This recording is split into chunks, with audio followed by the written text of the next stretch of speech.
그는 시냇가에 심은 나무가 철을 따라 열매를 맺으며 그 잎사귀가 마르지 아니함 같으니 그가 하는 모든 일이 다 형통하리로다. 개금교회 중고등부 여러분, 매년 명절에는 친척들과 사랑하는 사람들과 행복한 시간을 보냈었는데 코로나로 인해 함께할 수 없다는 것이 슬퍼집니다. 하루속히 코로나가 종식되어서 내년에는 꼭 친척들, 사랑하는 사람들과 함께 만나 마음껏 기뻐하는 명절이 되도록 우리 함께 기도합시다. 올해 우리 교회의 표어는 하나님께 가까이 함이 내게 복이라. 시편 73편 28절 말씀입니다. 하나님께 다가가고 하나님과 늘 함께 있기를 원할 때 그것이 우리에게 복이 됨을 믿습니다. 시편 1편에도 복 있는 사람에 대해 말해주고 있습니다. 복 있는 사람은 사람의 방법이나 꾀를 쫓는 사람이 아니라 오직 하나님의 말씀을 따라 살아가는 사람이라고 말씀하십니다. 하나님의 말씀을 따라갈 때 참 행복과 생명, 기쁨이 있습니다. 오늘의 말씀인 시편 1장 3편은 이 복에 대해 하나의 그림과 같이 표현하고 있습니다. 풍성하게 잎이 뻗어난 나무가 있고 그 밑으로는 마르지 않을 것 같이 넓게 펼쳐진 시냇가가 있습니다. 조용하지만 끝없이 펼쳐진 시냇가에 나무는 뿌리를 내리고 필요한 자양분을 먹으면서 계절에 따라 탐스럽게 열매를 맺고 있습니다. 시편 기자는 여기서 나오는 나무를 복 있는 사람으로 비유하였습니다. 풍성하게 자라난 나무와 그 나무에 맺혀진 잎사귀와 열매들은 복 있는 사람이 누리고 있는 복과 행복이 얼마나 풍요로운지를 비유적으로 알려줍니다.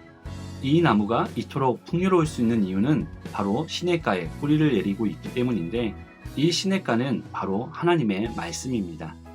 생명의 근원 되시는 하나님의 말씀에 뿌리를 내리고 그 말씀을 주야로 묵상하고 말씀에 순종하면서 살다 보니 자연스럽게 풍성한 열매가 맺게 된 것입니다. 하나님의 말씀으로 창조된 사람이 가장 행복할 수 있는 비결은 바로 하나님의 말씀을 읽고 그 말씀을 따라 살아가는 것입니다. 많은 사람들이 행복하기 위해 열심히 노력하고 최선을 다해 자신의 방법대로 살아갑니다. 그것도 좋은 방법이겠지만 가장 행복할 수 있는 길은 하나님의 말씀에 뿌리를 두는 것입니다. 우리는 종종 공부하고 숙제하느라 말씀을 읽지 못하고 살아갈 때가 있죠. 정신을 차리고 다시 말씀을 읽으려고 노력을 하는데 또 하나님의 말씀과 멀어질 때가 많습니다. 먼저는 하나님의 말씀에 깊이 뿌리를 내리고 말씀을 따라가는 개금교회 중고등부가 되기를 기도합니다. 생명의 근원과 참 행복과 풍성함을 주시는 하나님과 하나님의 말씀에 뿌리를 내리고 살아가기를 소망합니다. 또 복 있는 사람이 하는 모든 일은 형통하다고 말씀하여 주십니다. 우리는 자주 형통을 성공이라고 생각할 때가 많습니다. 내가 하는 일들과 계획들이 잘 되어가고 돈을 많이 벌어 부자가 되는 것이 형통이라고 생각할 수 있습니다. 그러나 성경에서 말하는 형통은 다릅니다. 성경에서는 형통은 하나님께서 함께 하심이라고 말씀하십니다. 이스라엘 백성들이 애굽에서 종으로 살다가 하나님께서 그들을 구출시켜 주십니다. 애굽에 10가지 재앙을 내리시고 이스라엘 백성을 낳을 수 있게 했습니다. 그들은 가나안 땅으로 들어가는 과정에서 하나님께서 도우시는 많은 기적들을 경험했습니다.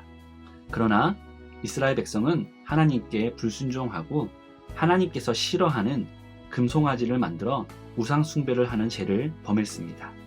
하나님은 모세를 통해 이스라엘 백성이 원하는 가나안 땅으로 보내주긴 하겠지만 하나님께서 함께 가시지는 않겠다고 하십니다. 계속 죄를 범하는 이스라엘 백성과 함께 하나님께서 가시게 되면 그들에게 진노하게 되고 또 죄의 심판을 통해 그들이 결국 멸망당할 수밖에 없기 때문입니다. 하나님께서 함께 가지 않겠다는 말을 들은 모세가 이렇게 기도합니다. 모세가 여호와께 아뢰되 주께서 친히 가지 아니하시려거든 우리를 이곳에서 올려 보내지 마옵소서. 나와 주의 백성이 주의 목전에 은총을 입은 줄을 무엇으로 알리이까? 주께서 우리와 함께 행하심으로 나와 주의 백성을 천하 만민 중에 구별하심이 아니니이까? 모세는 하나님께서 함께 하시는 것이 복이라는 것을 알고 있었습니다. 하나님께서 이스라엘을 가나안 땅으로 보내주시겠다는 약속을 통해 그들이 가졌던 목표, 가나안 땅으로 가는 것은 이룰 수 있지만 결국 행복할 수는 없다는 것을 알았습니다. 그래서 모세는 기도를 통해 하나님께서 마음을 돌이키시고 이스라엘 백성과 함께 하셔서 가나안 땅으로 인도해 달라고 기도했습니다. 모세의 기도를 우리에게도 동일하게 적용할 수 있습니다. 우리가 원하는 세상의 모든 것을 얻는 것이 잠시 기쁨이 될지는 모릅니다. 그러나 결코 복이 되지는 않습니다. 진정한 복은 바로 하나님께서 함께 하시는 것입니다. 이것을 신학적 용어로는 임재라고 하는데, 진정한 형통의 길은 하나님께서 함께 하시는 임재입니다. 하나님께서 함께 하실 때 형통함이 있는 것입니다.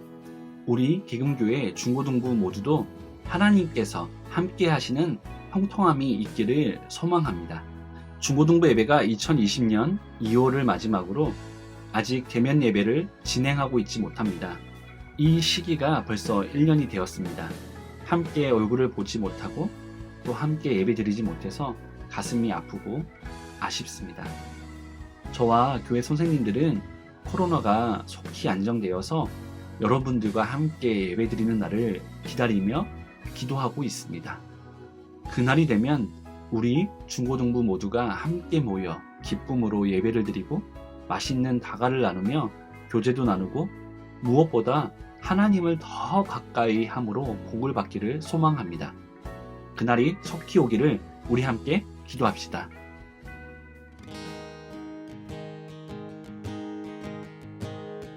우리는 주의 움직이는 교회, 이곳은 주님을 위한 자리.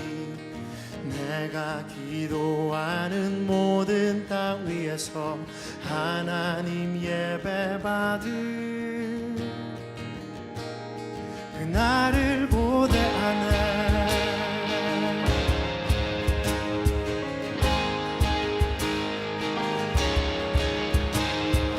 우리는 주의 움직이는 교회, 이곳은 주님을 위한 자리. 내가 기도하는 모든 땅 위에서 하나님 예배 받을 그날을 고대하네.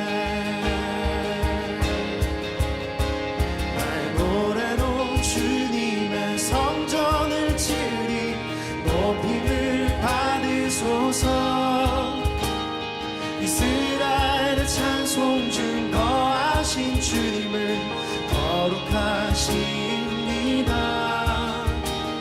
두 손 들어 주님의 보좌를 만들고 온 맘 다해 경배하리.